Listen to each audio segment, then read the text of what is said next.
Hi guys, good morning, good afternoon, good evening, wherever you are in the world. I hope you guys are having a wonderful day. Today is Monday here in the Philippines. Well, literally it's Tuesday because it's past 12 now, but I will still consider it as Monday because it is Monday in your end, especially in my friends that are living in the US.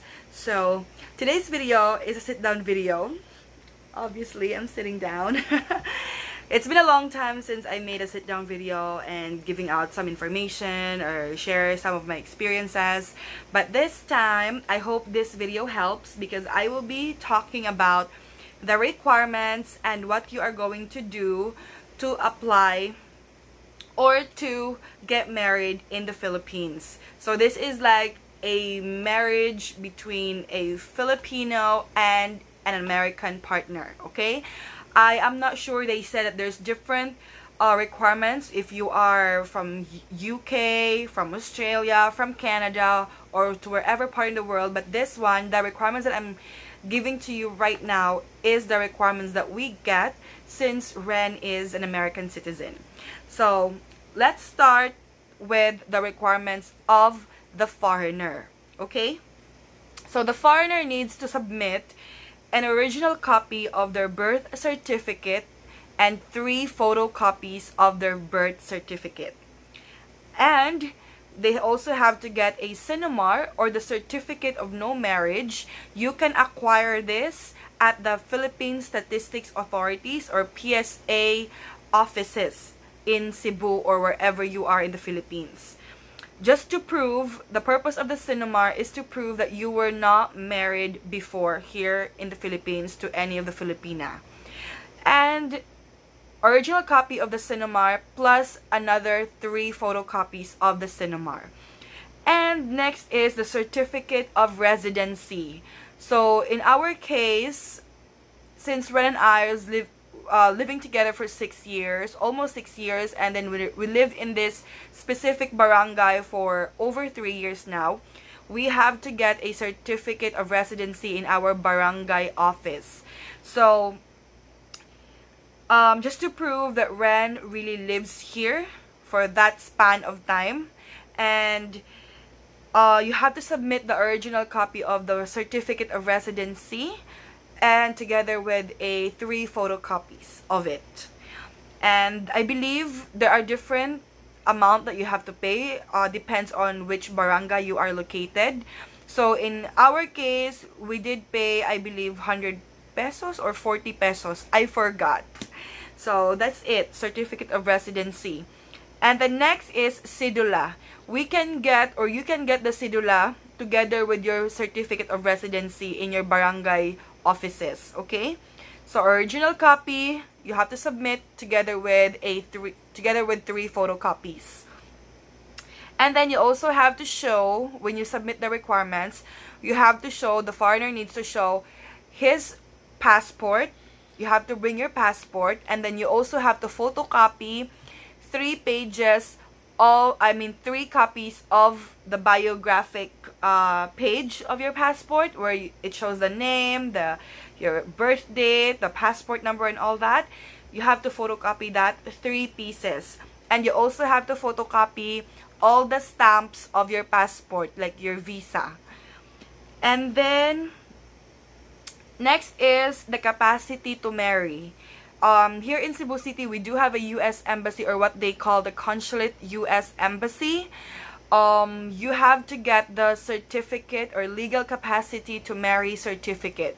Now, in our case, when we went to the consulate, they were closed, or they don't accept applicants or any walked-in because of the pandemic. So the PSA, or the Philippine Statistics Office, Philippine Statistics Authorities released an executive order that any foreigners that wish to get a legal capacity to marry certificate at the Waterfront Hotel Consulate office doesn't have to go to the office.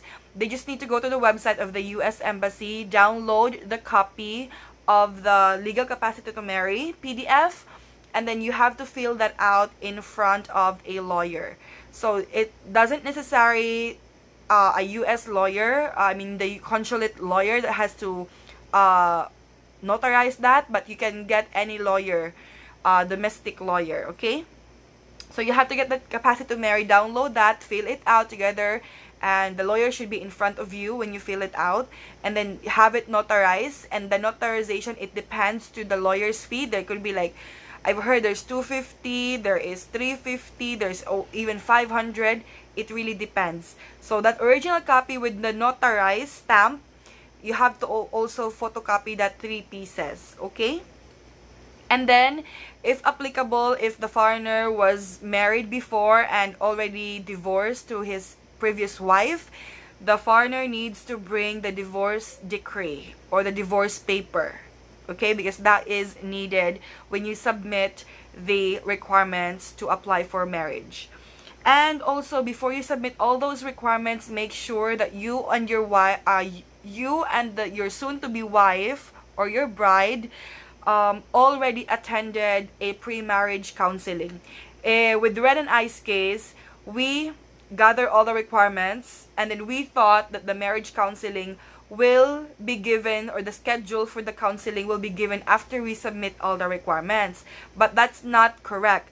Here in Lapu-Lapu City, they will ask you to go to DSWD, or Department of Social Welfare and Development, to get a schedule for a pre-marriage counseling. Once they give you like the little stamp there or a little paper that you already have a schedule, then that's the time that the civil registrar will accept all those requirements. And then when they accept all those requirements, they will tell you to attend whatever the schedule for your pre-marriage counseling. And then when you attend, after you attend, they will give you a certificate that you have attended that. And once they give you that certificate, you have to pass it or give it to the civil registrar. And then after that, they will also give you a date when you can when they will release your marriage license.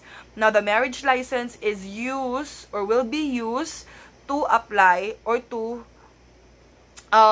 get married, okay? So if you apply, if you go to church, mayor, judge, or court, Supreme Court, or a pastor or a bishop, those are the people that can solemnize your marriage. So they will ask for the marriage license. That's the first one that they're going to ask. Marriage license and all the requirements. Okay, so those are the requirements that I mentioned that is for the foreigner. And for the Filipina, same thing, almost same thing. Birth certificate, original copy and 3 photocopies. Cenomar, original copy and 3 photocopies. Certificate of residency. Cedula, both original with 3 photocopies each. And then any ID plus a photocopy of your ID. In my case, I only have my postal ID, so that's what I photocopy. And then I don't have to get a capacity to marry. And then I don't have a divorce decree or annulment papers because I was not married before. And then, if applicable, consent of parents for those bride or groom who are under 25 years old. So if your bride-to-be is under 25 years old, they need to have a consent. They need to bring their parents at the civil register because they have to sign paperwork as well in front of the personnel that is working there. So even if you only give like yes, a word that okay, I allow my daughter to get married to a foreigner, no, they need you to be there. They need you to be there and sign a paper. And they don't accept authorization letter. The person or the parents should really go there in person, okay? And then next is the pre-marriage counseling schedule or certificate. So those are the requirements, and once you've submit everything to the registrar, and I believe you will be able to submit the pre-marriage counseling certificate right after you submitted all the requirements. And when you get your marriage license, when the civil registrar releases your marriage license on the scheduled date, they will give you or return to you all the original copies of the requirements that you've provided to them. So I got all the original birth certificate of mine, Ren's birth, everything. They return it back. They will just get the photocopy on their end, and one photocopy that you can provide to the pastor, mayor, judge, priest, or whoever solemnized your marriage. So that's it. We have a lot of hoops and downfall during the process because of the current situation. A lot of scheduled, especially the marriage counseling, was postponed supposedly, but thank God it was not. They didn't really postpone it. They give us a chance. Like, we are the last batch before they postpone everything, because Lapu-Lapu City is under modified enhanced community quarantine during the time that we scheduled the pre-marriage counseling for August 4. So up until now, August 23, Lapu-Lapu City is still under modified enhanced community quarantine. So please stay safe, everyone. So those are just the requirements, and if you want to know more, if you want to know what are the expenses that we did, and just to give you a heads up, a little bit of background, when I got married in an intimate civil wedding, okay, because again, visitors are not allowed, friends or big gatherings are prohibited. So I hope this video helps give you a clearer information of what are the things that you need to do. I will go ahead and put it in the description below, the things that the foreigner and the Filipina needs to submit. Basically, I'm gonna put all the requirements in the description box below so that you can check it, okay?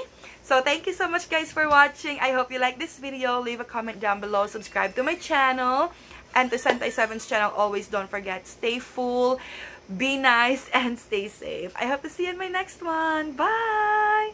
Mwah.